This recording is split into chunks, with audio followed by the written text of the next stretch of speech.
What's going on, everyone? Got some SEC versus Ripple updates for you guys today.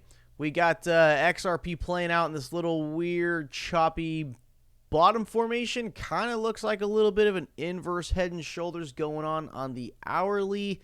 Looks like XRP in the next several hours or so should probably break up to at least here and fill in some of this gap. Keep in mind that this red candle right here, this is not necessarily, a cryptocurrency-based dump. This was from yesterday, from the stock market, was the seventh, most percentage points lost in the stock market on average in a single day. I know it's like seventh, and it's like, oh, it was seventh. I mean, who cares? Yeah, but I mean, throughout the whole history of the stock market, just yesterday was like one of the biggest single day losses to ever happen. Okay, so do keep that in mind.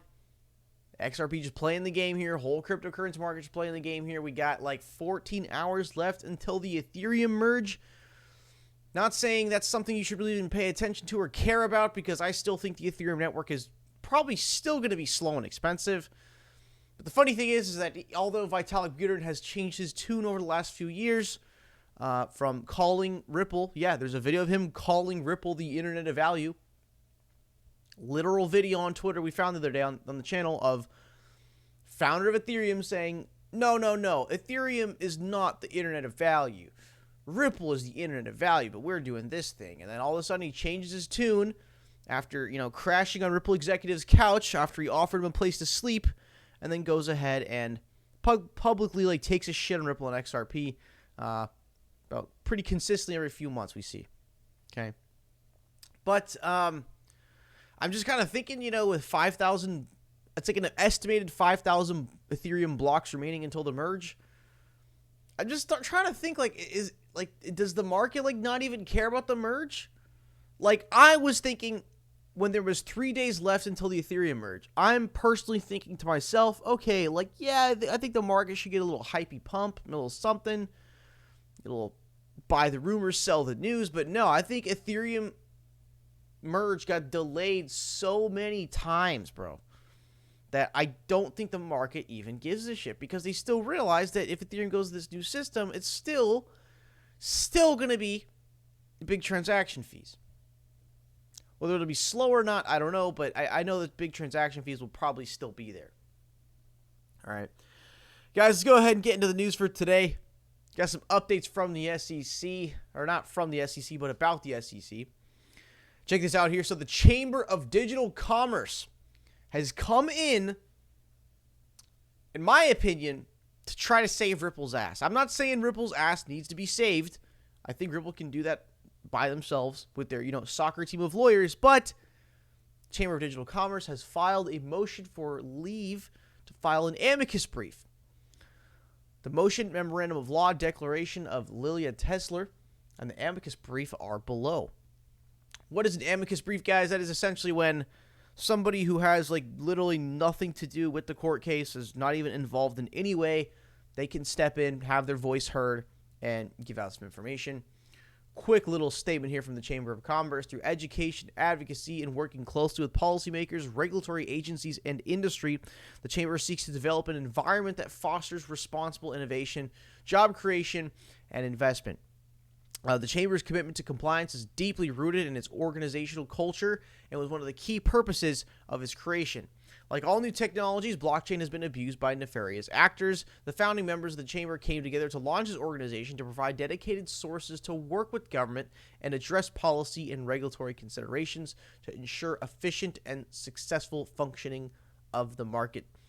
So, speaking of nefarious actors, Do Kwon, South Korea, issues an arrest warrant for Luna founder Do Kwon. So I know the whole network just got bent over backwards and just split in half. But it's not just because of, just one single, oh my God, this one little, problem with the network and somebody attacked it. Oh no. Nah, Do Kwon, leading up to the whole scenario, I was seeing shit like Do Kwon, like, literally dissolved the fucking company in Korea and, like, got rid of it.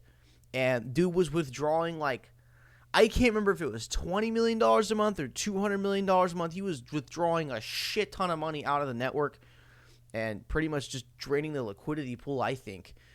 So, yeah, South Korea issues an arrest warrant against Do Kwon. And one thing that was kind of interesting is not, him, but people that were high up in the foundation, like, below him. They literally tried to, like, flee the country. Or I'm not saying flee, but they tried to board a plane and leave the country. So, yeah, I think that got stopped pretty quick there. So, honestly, Do Kwon, I don't know, what's even going to happen to him? What, a little slap in the wrist? Little, 5 years in, Korean prison? And what's funny is I have seen, like, YouTube documentaries, okay? I've seen, like, legit production value documentaries of how, like, there's people that are fucking, like, mental and literally want to stay in the South Korean, like, jails. Like, they want to stay there because it's, like, actually, I hear really good. Look it up. Like, look up on, like, YouTube right now. Just type in, like, Korea. Just type in, like, people who, like, want to live in the jail in Korea. Yeah, I hear the food's not that bad. The conditions are actually pretty good.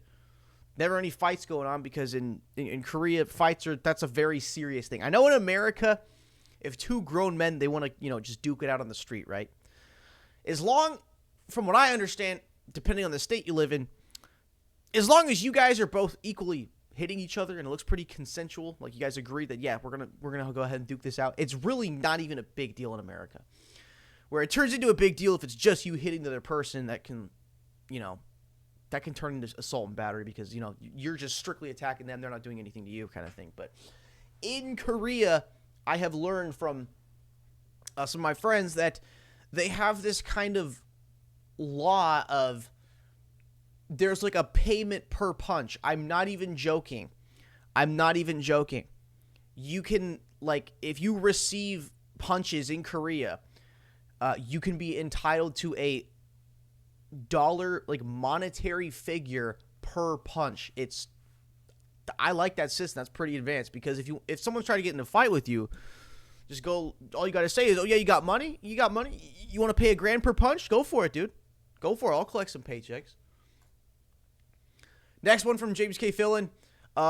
Since I posted the summary judgment briefing and sealing schedule, which is at the end of this thread, I'm reading statements and hearing from people regarding what we will see on Monday, September 19th, which is only 5 days away. Pretty big day, I think. It's important that you understand what you will and won't see on Monday, September 19th. And it is laid out in the parties' joint scheduling proposal that was approved by District Judge Torres. The proposal is very specific regarding what will be made public and when. On September 19th, we will only see redacted versions of the briefs. We will not see the actual declarations, exhibits, or Rule 56.1 statements. Those will be released after a decision on the omnibus briefing schedule or omnibus briefing regarding sealing described at the end of the approved proposal. The briefs will be long, and we will see references and citations to the declarations, exhibits, and Rule 56.1 statements in the briefs, but we won't see those actual documents until after a decision in the omnibus briefing regarding sealing. It is possible that a ruling on the pending Daubert sealing motions, which overlap with the summary judgment sealing issues, could affect this schedule, but as of now, this is the projected timing. Okay. So still, like, I know on September 19th, we're not, like, seeing everything. We're not seeing the him and emails, and we're not going to get to see everything. But for the most part, we will get to see both the Ripple and the SEC, both their cards get put out on the table. All right. This one from Ripple, little tweet from them, I think around, 15 hours ago or something? 17 hours ago. Our partnership with Travelex Bank marks the start of crypto-enabled payment solutions into Brazil. With $780 billion in payments sent into Brazil annually, crypto will facilitate more affordable, faster cross-border payments. See how our solution will help. And I can't help but notice that the Ripple Twitter account, who is actually following me, that literally makes me feel so good. Even though like they sent me a direct message and I leaked it to you guys because I just was so fucking excited about it. You know, the BOA bomb. They changed their Twitter bio. I know it used to be just like advancing global commerce, and then they changed it to our mission is to build breakthrough crypto solutions for a world without economic borders. I like that. I like the idea of no economic borders, right? All right, next one. Yeah, 5,000 blocks left to be mined until Ethereum merges to proof of stake. And then little interesting one from the real Kiyosaki. Time for poor to get rich. Stocks, bonds, mutual funds, ETF, and real estate crashing. As predicted, middle class being wiped out. Silver moving sideways. Silver to stay at $20 for 3 to 5 years, then climb to $100 to $500. Everyone can afford silver. Even poor accumulate silver now. Not calling you guys like poor or anything. I'm just reading this guy's tweet. I think he's making a pretty decent point here. Yeah, it's like they're always looking to wipe out the middle class, you know. They're always looking to wipe out the middle class. Like those new, 87,000 IRS agents, like, you think they're going after billionaires? No, dude. No. They're coming after freaking me and you for the, a year ago you received $600, huh? Where did that come from? The whole Nancy Pelosi bill of like, yeah, I really want to know where that $600 came from. It's ridiculous how they want to track like a transaction that's minimum $600. They really want to track that down, like down to the T, to make sure they siphon every dime out of you for the taxes, man. Anyways, though, yeah, I used to have, I think I had about 100 ounces of silver total, and I just sold it because, dude, bro, silver doesn't do dick. Like, let me rephrase that. Silver, physically speaking, it does a lot of things. Like, it's a very, you can read articles end on end of just like the valuable things that, silver can do. Right? And, but I don't know, the price just always goes sideways. It's weird. Silver, like, this is giving me like flashbacks of like the XRP price chart. I mean, doesn't this kind of resemble the XRP price chart of like, oh yeah, we had a big pump and we haven't done anything for a while, and then, we got this little one and then it's failing. Like, I swear to God, the XRP and silver chart, they look oddly similar, but honestly, I think silver is a good buy long term. I think with this whole new like digital age, this just era of just everything being digital, I mean, you're getting freaking dating and conversations and group meetings and, everything's just going digital. I think the one outcome of that, though, will be that because of everything trying so hard to go digital, physical things you can hold, I think, will appreciate in value. Okay. For example, lately, all the new cars, what are they doing? They're doing a little LCD screen, and that shows how many miles your car has, what speed you're going, your RPMs, your engine temperature, your gas level. Dude, I hate that. I literally can't stand that. I am a gearhead, or as you could say, over in the UK, a petrol head. I freaking love cars, and the one thing I just hate is the freaking the fake, like the fake digital screen. Like, no, give me a real odometer, give me a real speedometer. I want to see those RPMs. I want to see a real needle getting banged out to the red line. I don't want to see some fake stuff that's going to start lagging and getting like 10 FPS in the next few years, okay? So as time goes on, yes, XRP, amazing. Got a shitload of that, but as we keep moving forward into the digital era, it's just physical things that can do things for you in the real world. I think those are going to increase in value tremendously. Not like an XRP value increase, but you know what I mean? Like, I think there's certain physical things you could own. For example, maybe you own like some really historically, trying to basically just say gun here. I'm just saying gun. Like, honestly, you have like a really cool, like old historical gun that collectors are going to start mouthwatering for. You could own that thing, and then what, 5-6 years down the road, you're like, oh, what, this is worth 10K now? I had no idea. You know what I mean? So physical things, I feel like it is good to really pay attention to. For example, I mean, I know I'm going on a tangent here, but there's a 22 rifle that my dad inherited from my grandpa. And, dude, it's freaking super old school, 22 caliber. The gun is, like, fully metal. There's not one piece of plastic on that thing. Built like a brick shithouse. Comes with a scope and all that. Pump action, or technically slide action. And one day, you know, me and my dad are just going, like, dude, what is this thing worth? Like, this thing was made in, like, the 1930s. We look it up, dude. The gun's worth, like, 3K. You would never think that. You just look at it and go, like, okay, yeah, little 22 slide action, whatever. Thing's worth 3K. So yeah, silver I think is a good buy, but it's just like I ended up selling mine just because it just keeps going sideways. Anyways, guys, one last thing I want to talk to you guys about. I'm gonna bring an update to the channel here. Let me go to Sketchpad for this one. So here I'm just gonna give you guys a little idea for the channel here, okay? Let's get the background, let's get it white, okay? So, I got an idea for the channel. I want to know your guys' thoughts about it. So, XRP YouTube right now, as it is, it's essentially dominated by, if you look at all the top people in the algorithm on a daily basis, except for, like, I think two people, the majority domination of XRP videos in the YouTube algorithm is just, it's people, it's like what I'm doing right now. I hit the start record button and I look at my computer screen and just talking to the mic.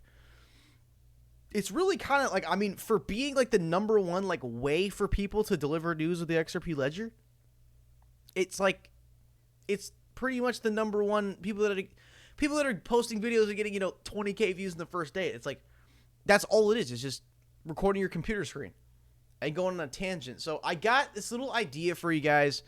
I'm going to change up the video style on the channel. I'm going to do something much more engaging, much more like really how news should be delivered, right?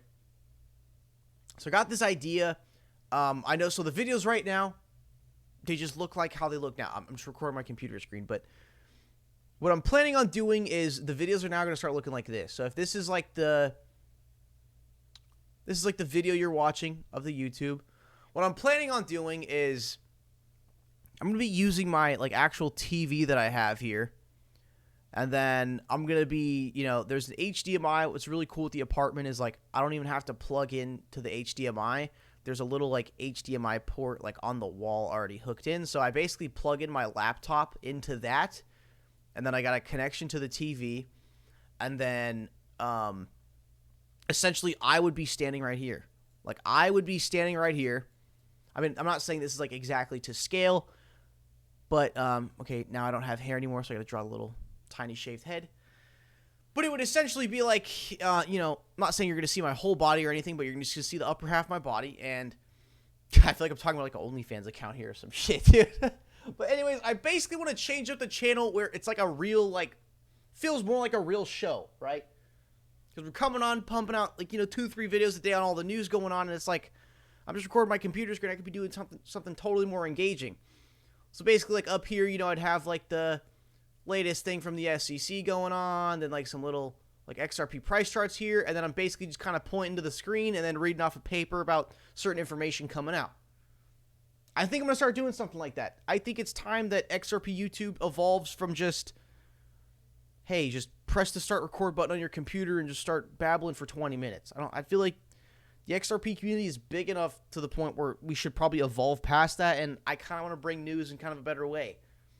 Where I've just got like, nice big TV screen, perfectly clean white wall background, and, wearing like a nice little button-up collar shirt and going over what's going on in that day. Give you guys the breakdown for essentially the XRP Daily, all right? That's my little idea, so just stay tuned for that on the channel. And, yeah, thank you guys for tuning the video today, and I'll see you guys in the next one.